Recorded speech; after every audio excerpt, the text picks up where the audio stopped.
হয়েছে, অনেক ভগবান এখানটায় বিরাজ করেন।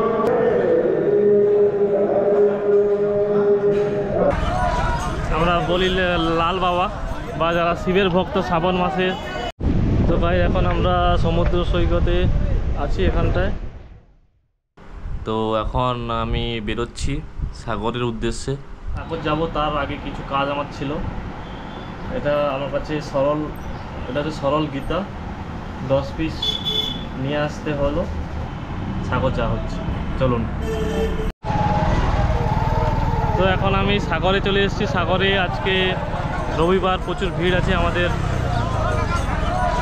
আমরা বলি লাল বাবা বা যারা শিবের ভক্ত শ্রাবণ মাসে প্রচুর সাধু সন্তদের ভিড়, যারা বাবার মাথায় জল ঢালার জন্য গঙ্গা জল আনতে এসছে।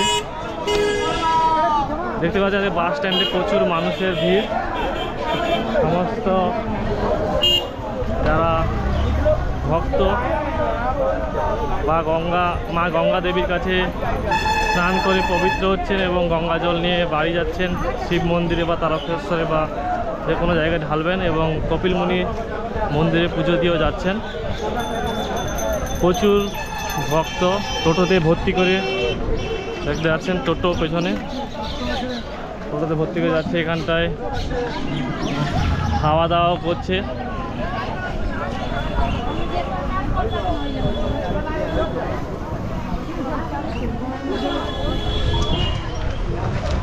তো সবাইকে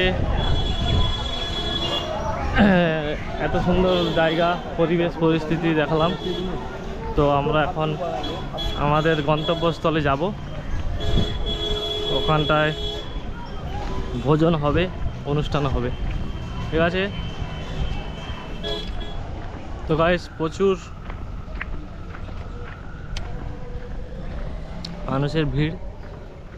পেছনে গাড়ির লাইন দেখতে পাচ্ছ, প্রচুর গাড়ি এখন সাগরে হয়েছে।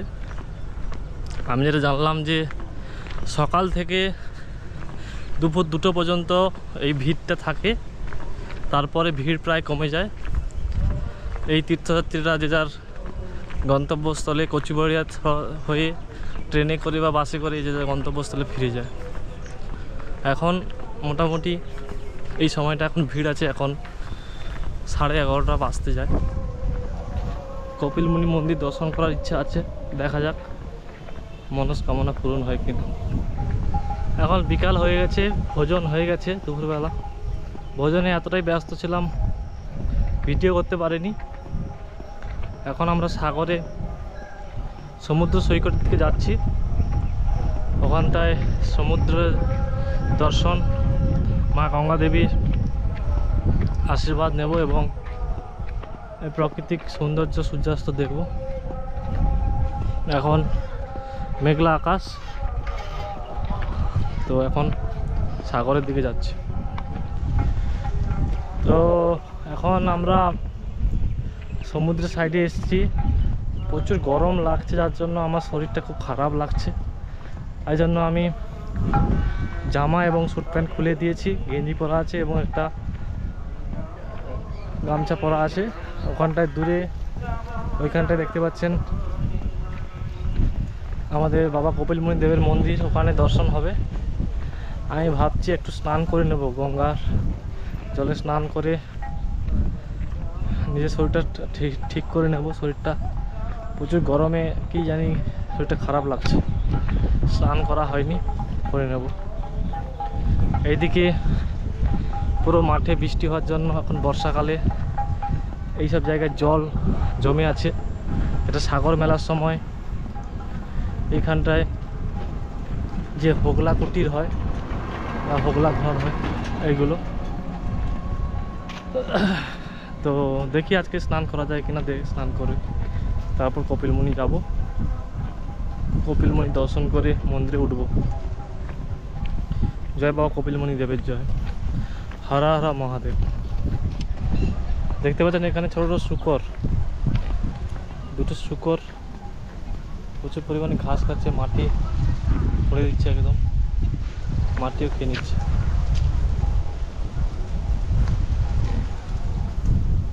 একটা মেয়ে আর একটা পুরুষ, কীভাবে গাছের চের উপরে গাছের চের খাচ্ছে, খেলা করছে এরা। এখানটায় ফুটবল খেলা হচ্ছে, ভালো গোল সেভ করলো এখানকার ছেলেরা, এখানটায় ফুটবল খেলছে। এখানটায় কিছু টোটো সাইকেল বাইক আছে। এখানকার জল ঢুকে এখানটা যে ঢালাইয়ের রাস্তা কিছুটা ভেঙে গেছে। দূরে সমুদ্র,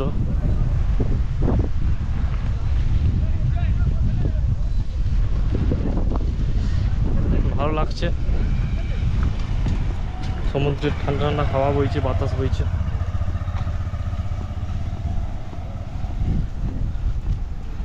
তোমাদের কেমন লাগছে তোমাদের কমেন্ট করে জানিও।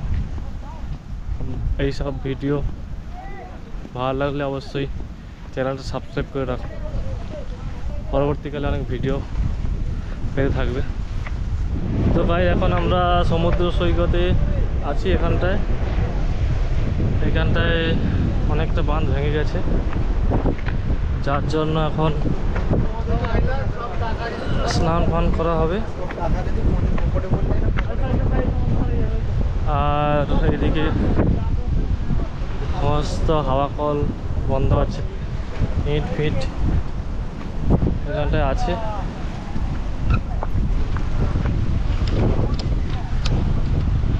তো এখন আমরা স্নান করিনি, এখানটা একটু হাওয়া খাইছিলাম, গল্প গুজব করছি।